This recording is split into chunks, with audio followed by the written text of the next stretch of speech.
हम लोग को आज करना है दृष्टि दोष। देखिए दृष्टि दोष ऐसे तो आपको 10 क्लास में कर लेना है, मतलब मैं आपको इसमें केवल ये बताऊंगा ऑब्जेक्टिव से रिलेटेड जो क्वेश्चन आपके बनेंगे वही, दीर्घ उत्तरीय से सवाल इसमें नहीं बनता है। जैसे आप दृष्टि दोष अच्छी तरह जानते हैं कि आपको देखने में अगर दिक्कत है, जैसे कि दूर की वस्तु नहीं दिखाई दे रही है पर नज़दीक की वस्तु दिखाई दे रही है, या फिर नज़दीक की वस्तु दिखाई दे रही है और दूर की नहीं दिखाई दे रही है। और एक प्रॉब्लम ये होता है कि किसी को तिरछा दिखाई देता है, ठीक है, और कि कोई ऐसा इंसान जिसका एज बहुत ज़्यादा हो गया है तो ना वो दूर को साफ साफ देख पाएगा और ना ही नज़दीक का। दूसरा चीज़ कि आप कोई भी प्रतिबिंब, कोई भी वस्तु को देखते हैं तो एक इसका लिमिट है, आँख का एक लिमिट है।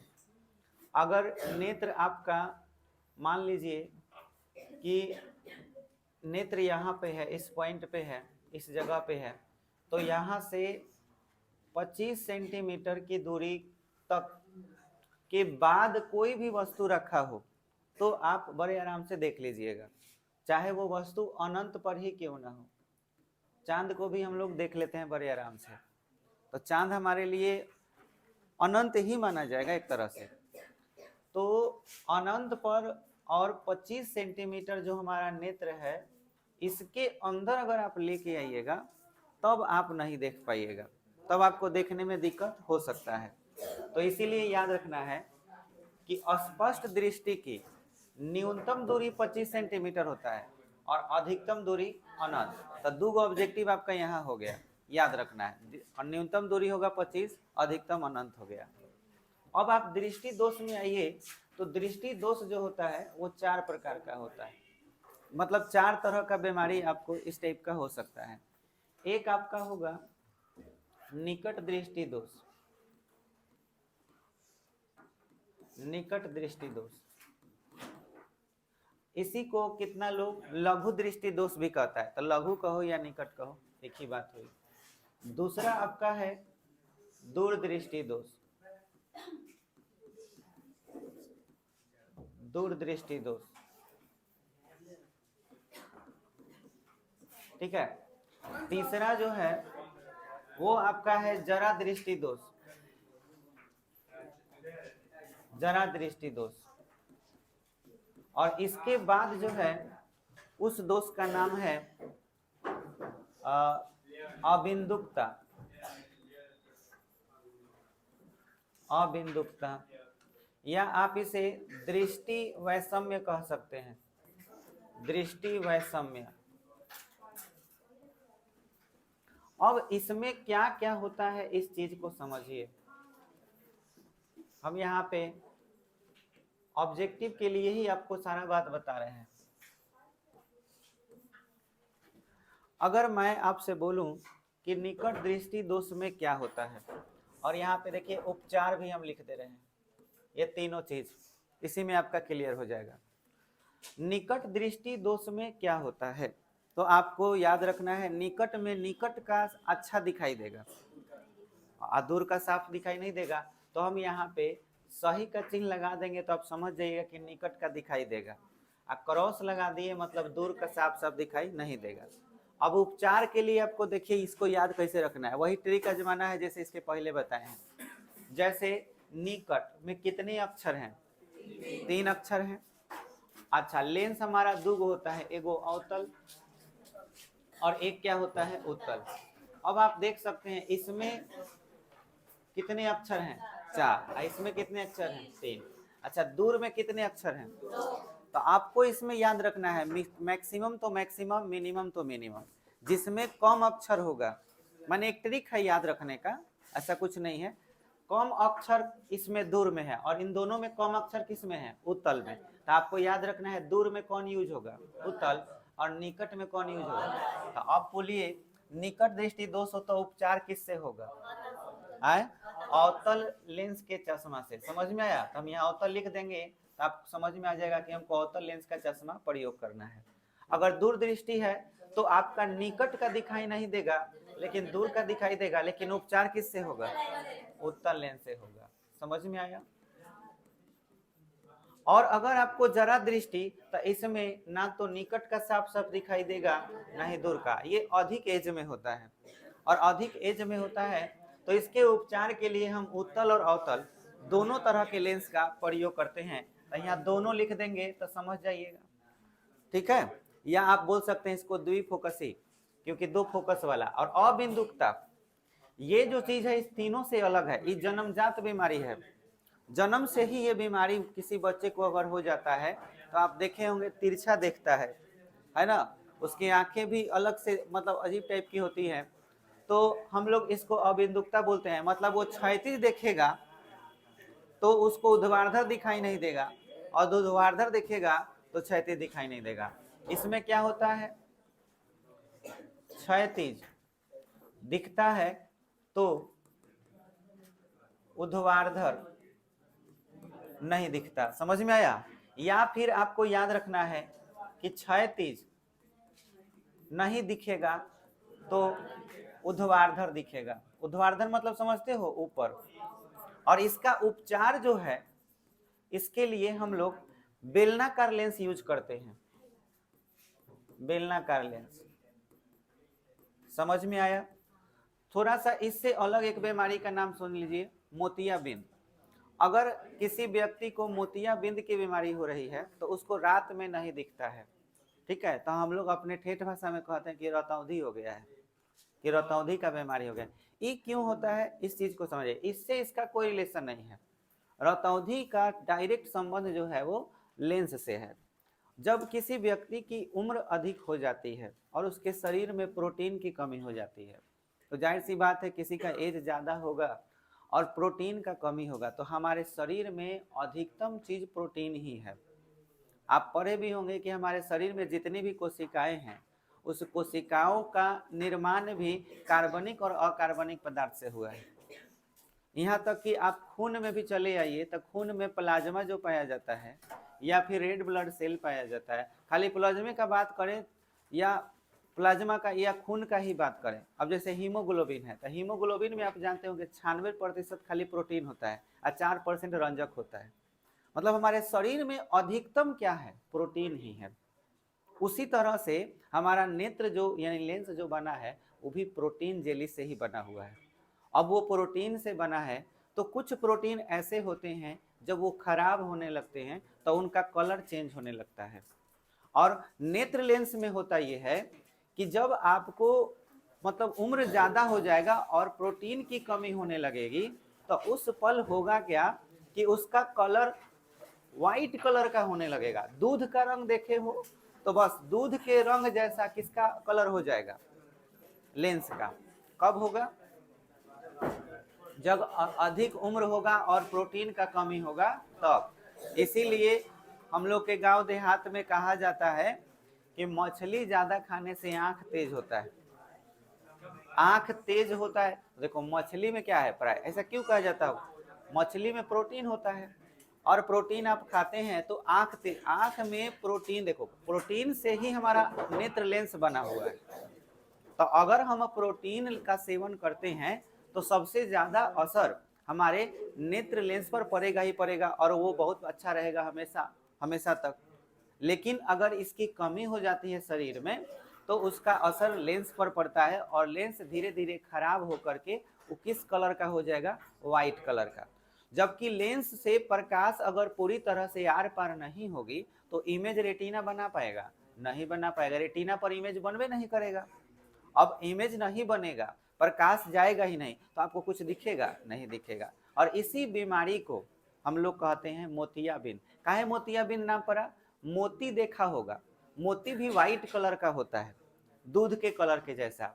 अब बिंद का मतलब होता है बिंदु, यानी हमारा लेंस जो है वो मोती के जैसा हो जाता है, तो इसीलिए इस बीमारी का नाम मोतियाबिंद हो गया, ठीक है। और इसको हम लोग रतौंधी इसलिए कहते हैं क्योंकि रात को इसमें नहीं दिखता है, पर जरूरी नहीं है, दिन में भी किसी को पूरा व्हाइटे हो जाएगा तो दिन में नहीं दिखेगा, तो ऐसा हो सकता है।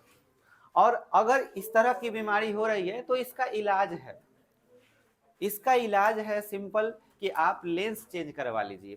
लेंस चेंज कराने का मतलब जहां आपका प्रोटीन वाला जो लेंस लगा है उसको हटा करके ऑपरेशन करके अलग अलग प्रकार के लेंस लगाए जा सकते हैं। बढ़िया बढ़िया हॉस्पिटल में 15,000, 20,000, 30,000 में अच्छे अच्छे लेंस लगाए जाते हैं और उसके बाद आपको बहुत अच्छा दिखेगा।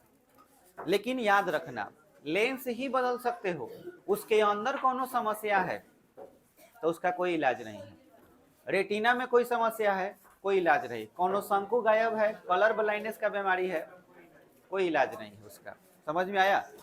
चलो अब हम आगे बढ़ते हैं एक दीर्घ उत्तरीय प्रश्न पर। उस प्रश्न में हम लोग को जानना है कि देखो 3 प्रश्न लगातार हम तुमको कराएंगे। अभी तुमको हम कराएंगे सरल सूक्ष्मदर्शी, उसके बाद कराएंगे संयुक्त सूक्ष्मदर्शी और उसके बाद दूरबीन। इस 3 गो में से एक कंफर्म होगा इस बार के फाइनल एग्जाम में, ठीक है? तो अभी हम लोग सरल सूक्ष्मदर्शी करेंगे बढ़िया से। तो क्वेश्चन लिखिए सब कोई, पहले इसको नोट कर लीजिए फिर क्वेश्चन लिखिएगा।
हो गया?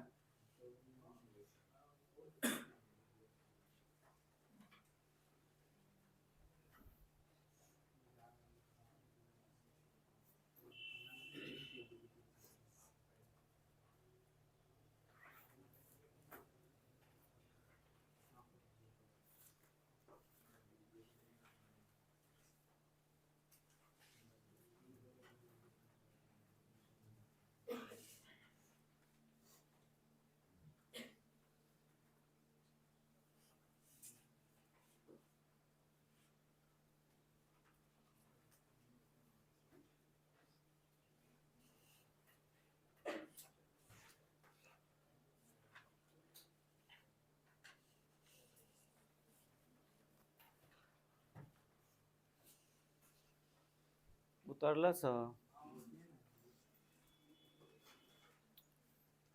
मैंने 4 गो लाइन उतरना है तो 13 घंटा लगा रहा है।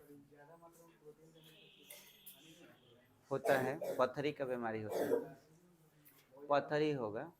आप प्रोटीन देखो शरीर में 3 गो, हाँ लिमिट है, एकदम लिमिट है 100%।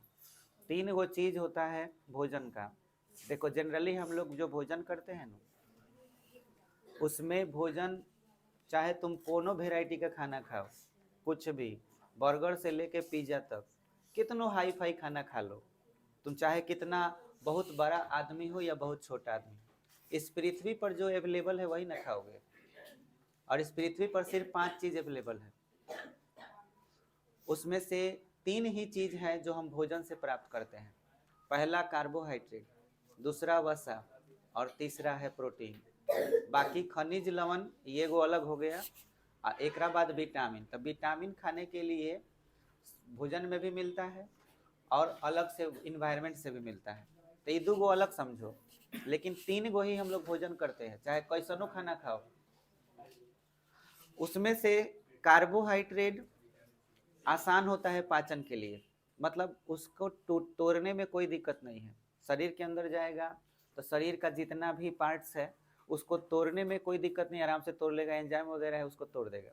पाचन का मतलब होता है भोजन को तोड़ना। जैसे दांत से तोड़ के छोटा छोटा कर दिया, वो क्या है? पाचन है। वही शरीर के अंदर जाएगा, उसको और माने पचाना है, उसको और छोटा करना है, तब एनर्जी ले पाएगा कोशिका। अगर उसी में बात की जाए वसा का, तो इसको तोड़ना मुश्किल है। समझ में आया? और सबसे ज्यादा मुश्किल है प्रोटीन को तोड़ना। तो हमारे शरीर के लिए सबसे बड़ा मुसीबत और सबसे बड़ा लाभ वाला चीज प्रोटीन ही है। प्रोटीन हमारा शरीर जो है ना, कोई कहता नहीं कि तोर पाचन शक्ति नु बड़ियार न खाओ, ऐसे बोलता है। वो पता है किसके लिए बोलता है? प्रोटीन के लिए। अगर कोई आदमी प्रोटीन ज्यादा खा ले नु, तो खूब पाचन शक्ति चाहे किसी का भी हो, वो तोड़ नहीं पाता है ठीक से। अगर नहीं तोड़ पाएगा, ठीक से पचा नहीं पाएगा, तो आंत छोटी चाहे बड़ी हो, कहीं जाके वो फंस गया, नहीं टूटा तो रास्ता में फंस जाएगा। अब वो जहाँ फंस जाएगा तो वो तो निकलेगा नहीं, उसी जगह फंस गया। अब कुछ दिन तक कई जगह सड़ते रह गया, और सड़ते रह गया तो गुलठी टाइप के, पत्थर टाइप के बन जाएगा। उसी को पत्थरी कहा जाता है। फिर उसी का ऑपरेशन कराना पड़ता है, उसको गला उला के फिर बाहर निकाला जाता है। समझ में आया? तो प्रोटीन ज़्यादा खाइए, कम खाइए, उससे बहस नहीं है। बहस ये है कि उसको आप पचा पाते हैं कि नहीं। और वो फंसेगा कब? जब प्रोटीन खा लिए, ओकरा बाद और हुमच के साँझ के खा लिए। अरे भाई वो पचिए रहा है, तले तुम दूसरे खा लिया, उसको और दूसरा काम दे दिया है। फिर सवेरे उठा, सवेरे फिर दाव दिया बढ़िया से, कुछ हो प्रोटीन पर प्रोटीन मारते जा रहा है। एक बार प्रोटीन खाते हैं तो उसको पचाने के लिए 48 घंटा चाहिए। समझ में आया? इसलिए प्रोटीन कभी भी खाइए। अब मीट मछली में प्रोटीन किस में है? मीट में कितना कहला सुनू, कितना कह सुन ले बनी, कहला सुनू कि प्रोटीन अगर खाए के हो न, मीट मछली खो। अरे नालायक, मीट में प्रोटीन होता ही नहीं है। प्रोटीन जो होता है वसा होता है अथी में, क्या बोलते हैं, मीट में। अब मछली में प्रोटीन होता है। तो पचाना आसान किसको है? मीट को। मछली पचाना आसान नहीं है। मछली आप एक बार खा के देखिएगा, आपका पेट भरा भरा लगेगा। छोड़िए, मत खाइएगा। आइए आगे बढ़ते हैं। मैं अब बात कर रहा था अगले प्रश्न का। प्रश्न लिखिए। क्वेश्चन लिखेंगे, सरल सूक्ष्मदर्शी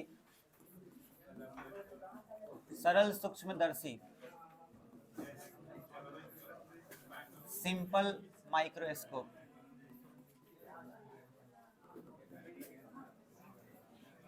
सिंपल माइक्रोस्कोप, इसका एक और नाम है आवर्धक लेंस।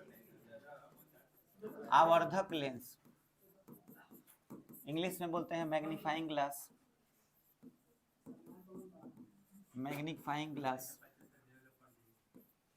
का सचित्र वर्णन करें। सचित्र वर्णन करें एवं आवर्धन क्षमता का व्यंजक प्राप्त करें। आवर्धन क्षमता का व्यंजक प्राप्त करें।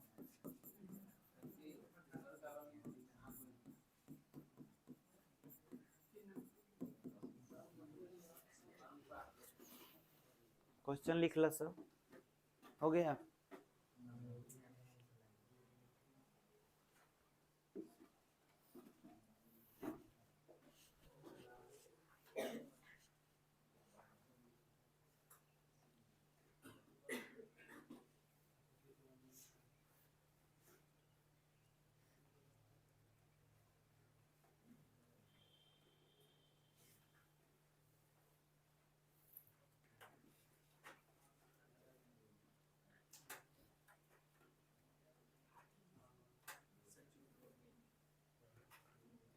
चलिए अब लिखना बंद कीजिए और ध्यान हमारे तरफ। हम लोग जानेंगे सबसे पहले कि सिंपल माइक्रोस्कोप होता क्या है। सिंपल माइक्रोस्कोप को जानने के बाद क्या होने के बाद जानेंगे इसका सिद्धांत, और सिद्धांत जानने के बाद जानेंगे रचना, और रचना के बाद जो क्रिया विधि आती है उसको जानेंगे। और उसमें एगो नया चीज जोड़ दिया है, क्या चीज? आवर्धन क्षमता। आवर्धन क्षमता का मतलब हुआ आवर्धन, और आवर्धन आप अच्छी तरह जानते हैं, प्रतिबिंब की ऊंचाई और वस्तु की ऊंचाई के अनुपात को क्या कहते हैं?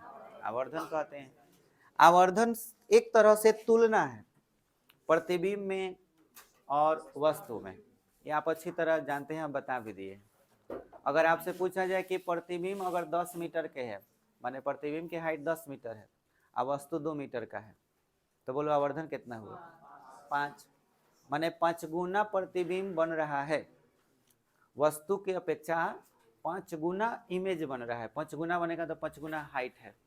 समझ में आया? तो यही आवर्धन होता है। अब ये आवर्धन कैसे निकालते हैं इस चीज को समझना है। तो आवर्धन m का फॉर्मूला जो जनरली अप्लाई होता है वही अप्लाई होगा, और उसी का व्यंजक हम निकालेंगे सिंपल माइक्रोस्कोप के लिए कि उसका फॉर्मूला क्या होगा। ठीक है, अब थोड़ा सा बढ़िया से एकदम समझने का प्रयास कीजिएगा जो अभी हम बता रहे हैं। सिंपल माइक्रोस्कोप होता क्या है, तो आप ये वाला चीज जरूर देखे होंगे। ये देख रहे हैं आप, ये जो चीज आप देख रहे हैं इसी का नाम है सिंपल माइक्रोस्कोप। इसमें यहाँ पर जो लेंस लगा होता है वो उत्तल लेंस होता है, और उत्तल लेंस हम आपको पढ़ाए थे कि कोई भी उत्तल लेंस हो, उस उत्तल लेंस में यहाँ पर इस जगह पर अनंत होता है। अच्छा, इसके बाद मान लेते हैं कि ये केंद्र है C है, आप इसी को F1 के नाम से भी जानते हैं, ठीक है, सॉरी 2F1 के नाम से, और ये क्या बोलते हैं? F1। अब आप याद कीजिए कि यहाँ पे वस्तु अनंत पे होता था तो प्रतिबिंब कहाँ बनता था? अच्छा, एक बात याद कीजिए, इसके बीच में कहीं भी वस्तु रखते हैं तो प्रतिबिंब कैसा बनता है? उल्टा, उल्टा बनता है। लेकिन जब हम F1 को पार कराते हैं तो प्रतिबिंब कैसा बनता है? काल्पनिक और सीधा बनता है और बड़ा बनता है, और इधर ही बनेगा, इधर ही कहीं बनेगा। समझ में आया?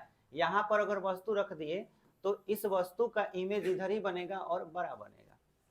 अब आप देखिए, देख इधर से रहे हो तो तुम देखोगे इस वस्तु को, लेकिन तुम्हें दिखाई देगा वस्तु का प्रतिबिंब।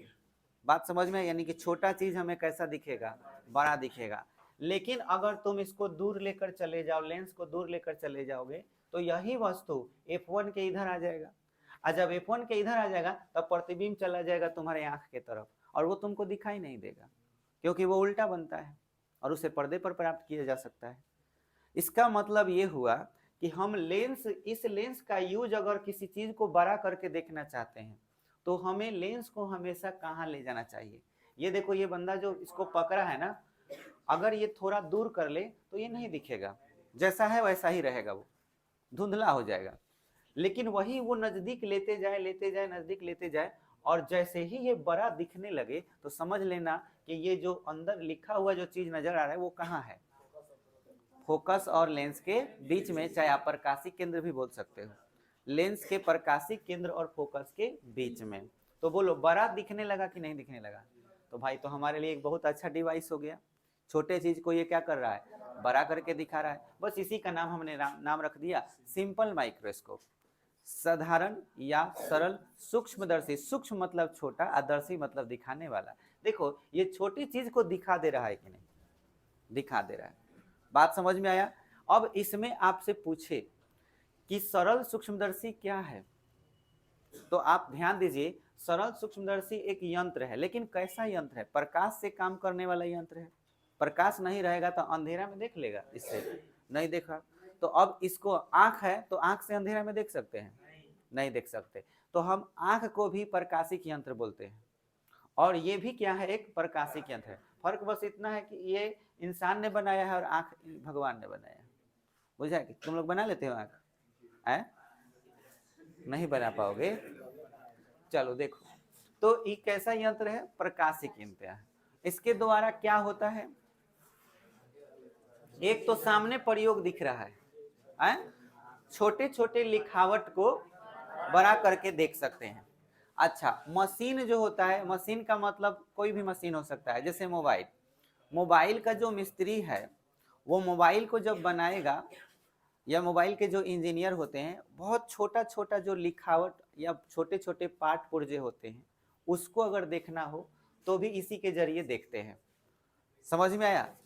तो छोटे छोटे पार्ट पुर्जों को भी देखने में ये काम आता है। एगो और खूब बढ़िया प्रयोग है इसका, उसका प्रयोग करता है लोग, वही लोग जो हाथ देखता है, क्या बोलते हैं उसको? बाबा ज्योतिष शास्त्री। वो लोग हाथ देखते हैं कि तोर बियाह कहिया हुई, बहुत सारा बात देख देते हैं। तो हस्तरेखा देखने के लिए भी इसका प्रयोग किया जाता है। हस्तरेखा में रेखा किधर किधर कौन गया है, तो इसका प्रयोग भी इसके द्वारा होता है। बोलो समझ में आ गया? तो इतना पहले लिख लो, फिर आगे बढ़ेंगे। क्वेश्चन लिख लिया है सब ना? लिखो। सरल सूक्ष्मदर्शी एक प्रकाशिक यंत्र है।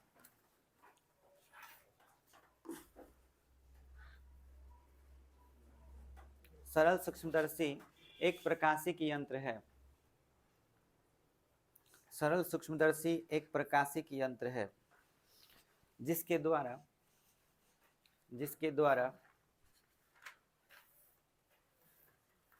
छोटे छोटे लिखावट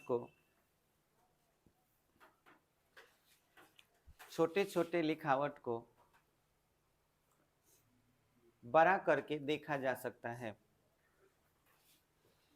छोटे छोटे लिखावट को बड़ा करके देखा जा सकता है।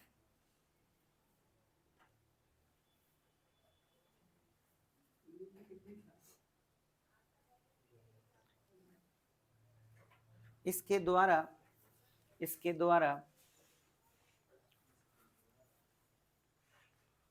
छोटे छोटे पार्ट पुर्जों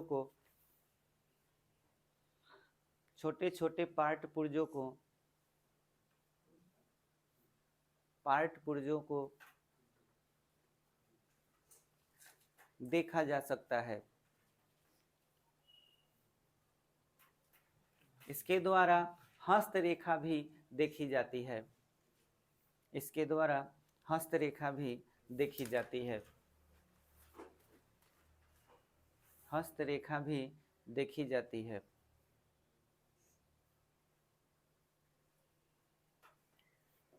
अब बारी आती है सिद्धांत का।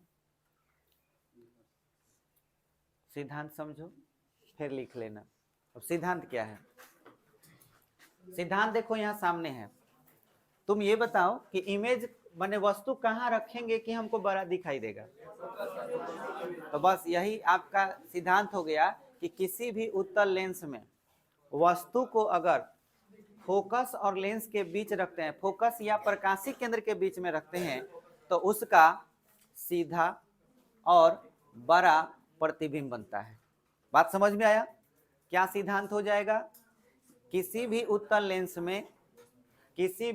लेंस में फोकस और प्रकाशिक केंद्र के बीच जब वस्तु को रखा जाता है तो उसका सीधा और बड़ा प्रतिबिंब प्राप्त होता है। यही सिद्धांत हो गया। बोलो इसमें किसी को दिक्कत? चलो लिखो सिद्धांत। किसी भी उत्तल लेंस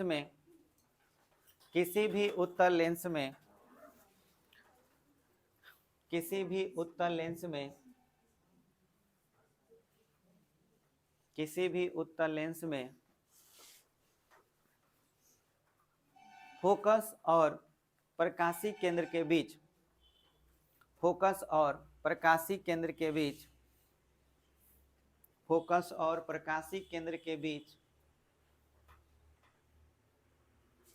वस्तु को रखते हैं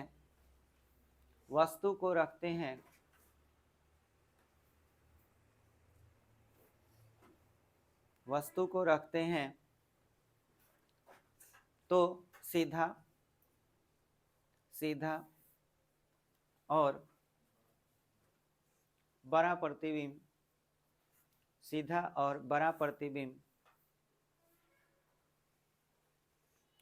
और बड़ा प्रतिबिंब बनता है।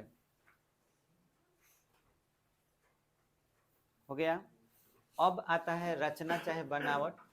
रचना देख लो, रचना समझो। आपके सामने जो दिख रहा है इसमें सिर्फ दो ही चीज है, एगो फ्रेम है धातु का, और वो गोल फ्रेम है। इस गोल फ्रेम में एगो हैंडल लगा हुआ है। देखो धातु का एगो गोल फ्रेम हो गया, इसमें हैंडल लगा हुआ है, और इस गोल फ्रेम के अंदर कौन सा लेंस डाला गया है? उत्तल लेंस। ये उत्तल लेंस कैसा होना चाहिए? बिना पावर वाला। क्या बिना पावर का होगा तो बहुत अच्छा दिखेगा? अरे वाह, पावर वाला होना चाहिए। कैसा पावर वाला? पावर ज्यादा बढ़ाने के लिए क्या करना चाहिए? फोकस दूरी कम करना चाहिए कि ज्यादा? यस। तो जितना अच्छा देखना चाहते हो उतना ही फोकस दूरी कम वाला हम लोग को इसमें उत्तल लेंस डालना चाहिए। तो अब आपसे पूछा जाए कि रचना क्या है, तो आप सिंपल बोलिए कि सरल सूक्ष्मदर्शी में धातु का एक गोल फ्रेम होता है, उसके अंदर एक कम फोकस दूरी का उत्तल लेंस लगा रहता है, और फ्रेम में एक हैंडल लगा होता है। बस रचना में और कुछ है नहीं है। तो लिख लिया जाए। लिखिए, रचना लिखकर डैश। कितना आसान है। आए चित्र बना दें, पहले चित्र बना दें। हाँ पहले चित्र बना देते हैं, क्योंकि रचना में चित्र बनाना होता है। तो चित्र देखिए कैसे बनाइएगा। ऐसे एक गोल खींच करके, हमारे जितना तो गोल खींच नहीं पाओगे, क्योंकि हम जो गोल खींचेंगे ना वो नया टेक्नोलॉजी का है।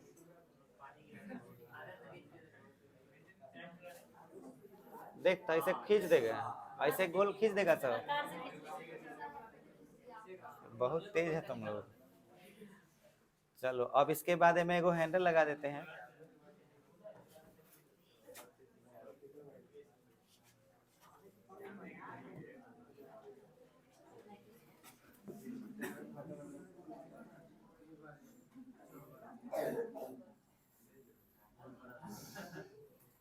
हाँ खराब होता तो हंसत रे। अरे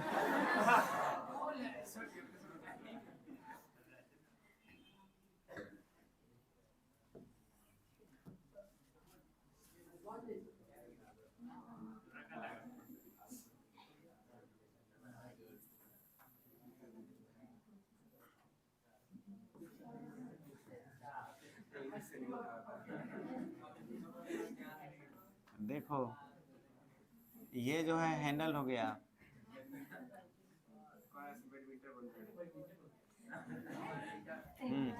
तो ये जो है हमारा, ये आपका हैंडल हो गया। तो अपना हिसाब से कुछ समझ ले। आइए कौन सा लेंस हो गया? उत्तल लेंस। बनाओ सब।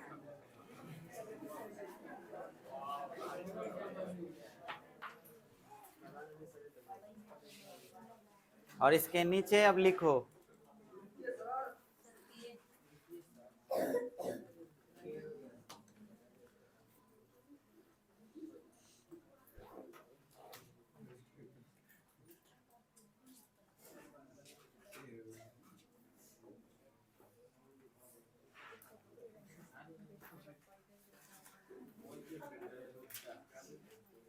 बोले।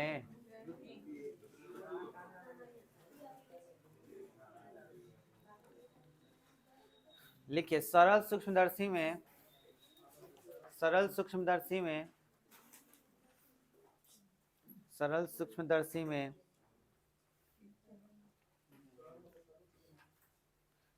धातु का एक गोल फ्रेम होता है। धातु का एक गोल फ्रेम होता है। धातु का एक गोल फ्रेम होता है। गोल गो वाला गोल, गोल फ्रेम लिखे ना खूब आवाज। गोल फ्रेम होता है जिसमें कम फोकस दूरी वाली, जिसमें कम फोकस दूरी वाली, जिसमें कम फोकस दूरी वाली एक उत्तल लेंस लगी रहती है। जिसमें कम फोकस दूरी वाली एक उत्तल लेंस लगी रहती है।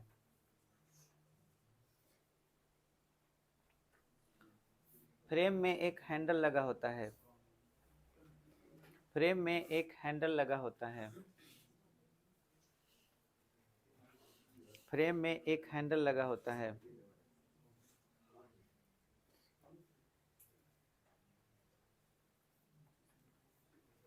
हो गया। अब का लिखाएगा, क्रिया विधि ना चलेगा, क्रिया विधि लिख के डैश, क्रिया विधि लिख के डैश लिखिए। सरल सूक्ष्मदर्शी को क्रिया में लाने के लिए, सरल सूक्ष्मदर्शी को क्रिया में लाने के लिए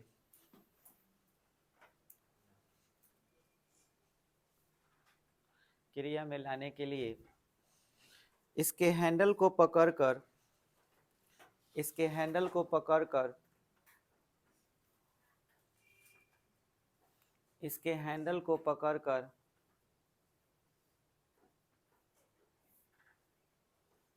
इसके हैंडल को पकड़कर वस्तु के करीब, वस्तु के करीब तब तक ले जाते हैं, वस्तु के करीब तब तक ले जाते हैं जब तक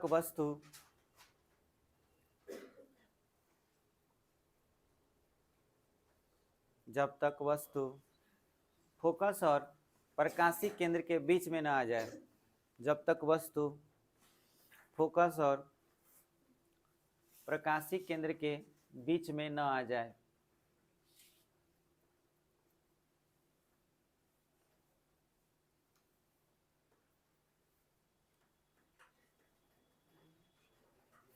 फिर वस्तु का प्रतिबिंब हमें, फिर वस्तु का प्रतिबिंब हमें सीधा और बड़ा दिखाई देता है। प्रतिबिंब हमें सीधा और बड़ा दिखाई देता है, सीधा और बड़ा दिखाई देता है, सीधा और बड़ा दिखाई देता है। हो गया। अब इसमें एक नया चीज जोड़ दिया है, वो क्या चीज है? आवर्धन क्षमता का व्यंजक। तो अब उसी को हम लोग देखेंगे व्यंजक कैसे निकालेंगे। लेकिन आपको ये बुझा गया कि भाई इसका जो क्रिया है वो क्या है। आप उसके हैंडल को पकड़ के नज़दीक जिसको देखना है उसको लेते जाइए, और कब तक करीब लेते जाइएगा? जब तक वस्तु फोकस और प्रकाशी केंद्र के बीच में ना आ जाए। आ जाएगा तो हमें बड़ा दिखने लगेगा। अब हम लोग आवर्धन क्षमता का व्यंजक देखेंगे। देखिए यहाँ पे अब ध्यान से,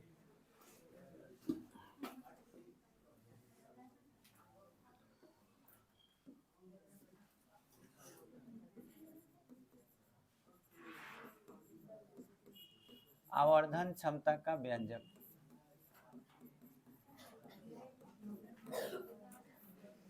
देखिए इसके लिए आपको आवर्धन क्षमता का फॉर्मूला मालूम होना चाहिए, प्रतिबिंब की ऊंचाई बटा वस्तु की ऊंचाई।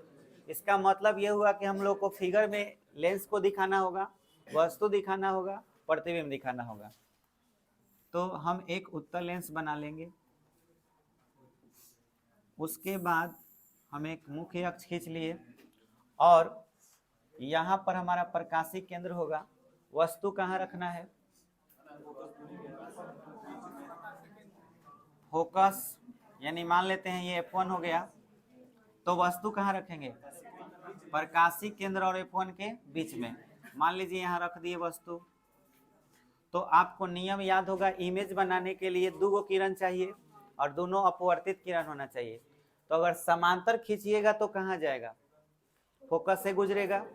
तो मान लीजिए हमने एक समांतर किरण खींचा, तो ये कहाँ से गुजरेगा? फोकस था, ये F2 हो गया। चलिए ये तो भाई फोकस से गुजर गया। अब एक किरण और चाहिए जिससे हम इमेज बना सकें, तो वो डायरेक्ट प्रकाशी केंद्र से। अब प्रकाशी केंद्र से खींचे गए किरण क्या होती है? वो सीधे निकल जाती है। तो यहाँ से किरण अगर हम खींचते हैं ऐसे, तो ये सीधे निकल जाएगी। और ये देखिए ये फैलते चला जाएगा। थोड़ा सा डेढ़वार बन गया है, आए हाँ क्या कीजिएगा। अब ये ऐसे फैलते चला जाएगा तो कभी मिलेगा ये आपस में नहीं। तो इसको हमको पीछे मिलाना होगा। तो इसको डॉट डॉट से पीछे की ओर मिला लेते हैं। अलबत्त बहुत बढ़िया।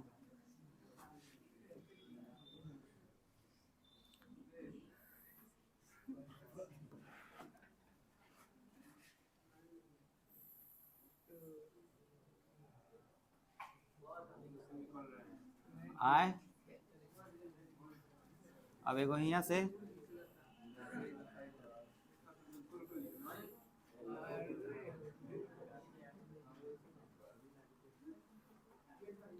केहू तो मिला वहीं के पड़ी।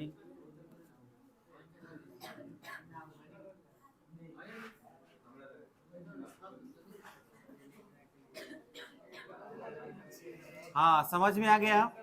अब हमारा यहाँ पर क्या बन जाएगा, इमेज बन गया बड़ा सा।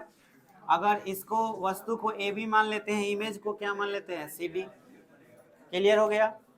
अब आपको ध्यान देना है कि ये जो वस्तु है इसके द्वारा अगर मैं कहूं कि यहाँ कोण कितना बन रहा है, तो मान लेते हैं कि यह कोण कितना बना रहा है, थीटा बना रहा है। हमको आवर्धन क्षमता चाहिए, तो बता सकते हो tan थीटा बराबर क्या होगा इसमें, आए इधर बना दे रहे हैं tan थीटा। पहले हम ये मान लेते हैं कि माना उत्तल लेंस में वस्तु AB का प्रतिबिंब का काल्पनिक प्रतिबिंब कौन है, काल्पनिक प्रतिबिंब CD है। अच्छा, और कोण के बारे में देखिए तो देखा जाए तो वस्तु के द्वारा चाहे प्रतिबिंब के द्वारा एक ही कोण है, कोण AOB बराबर थीटा, कोण COD बराबर भी थीटा। तो हम लिख सकते हैं और कोण AOB बराबर कोण COD बराबर थीटा है। अब बोलो हम एक त्रिभुज ले लेते हैं, ये वाला त्रिभुज AOB देख रहे हो, त्रिभुज AOB में बताओ tan थीटा किसके बराबर होगा। देखो आधार लंब बटा में आधार, तो लंब AB होगा, आधार क्या होगा, तो AB बटा AO, AB बटा में AO। इसको समीकरण 1 मान लो। लेकिन एक और त्रिभुज है, कौन सा, त्रिभुज COD। तो त्रिभुज COD में बताओ फिर से tan थीटा बताओ, CD बटा CO। वाह हलबत कहता है CD बटा CO। वाह बहुत सुंदर, इतना तुम लोग ब्रिलियंट हो ना, पूरा गरखा के जितना ब्रिलियंट स्टूडेंट है सब इधर ही है। Very nice, super. देखिए तो दोनों tan थीटा है, तो लिख सकते हैं समीकरण 1 और 2 से। बोलो दोनों बराबर होगा, तो AB बटा AO CD बटा CO। वाह बहादुर लोग, सुनो बाबू लोग सुनिए। यहाँ देखिए AB जो है ना, ये वस्तु का ऊंचाई है, और वस्तु के ऊंचाई को H से दिखाते हैं, ये क्या है H'। अब आप देखिए AO जो है ना प्रतिबिंब की वस्तु की दूरी है, और CO क्या है, तो एक हो जाएगा -U और एक हो जाएगा -V। समझ, बाएं तरफ है तो माइनस, दाएं तरफ हो तो प्लस, है ना जी। तो मान रख देते हैं। AB का मान बताइए क्या रखेंगे, AB का मान H होगा, AO का मान देख लो, AB का मान H, AO का मान -U। तो मैं इसके बाद लिखूंगा क्या चीज, H बटा -U, H बटा -U। ऊपर की तरफ पॉजिटिव होता है इसलिए H लिखे हैं, बराबर। हाँ बताइए CD बटा CO, CD एच डैश बटा में माइनस भी, एच डैश बटा में माइनस। अब सुनो, हमें इसमें आवर्धन चाहिए, तो आवर्धन मतलब एच डैश बटा एच, मतलब प्रतिबिंब की ऊंचाई बटा वस्तु की ऊंचाई, वही लाना है।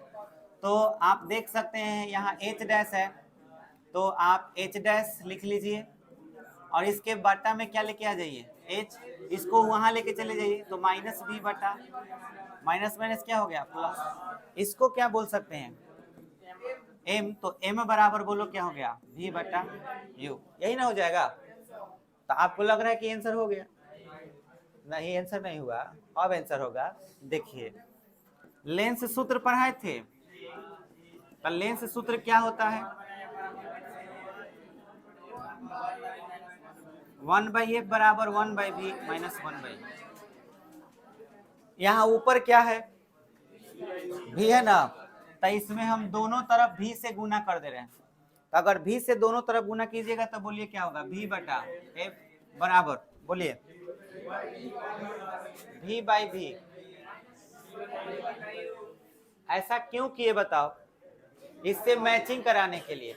v बटा u किसके बराबर है, देखो कहीं v बटा u आया है, तब क्या लिखेंगे समीकरण 1 से, बोलो v बटा f बराबर, ये भी कट जाएगा तो 1, लेकिन यहाँ पे क्या लिखोगे m लिखोगे। अब m को इधर लेके आओ, तो m बराबर 1 माइनस v बाई f।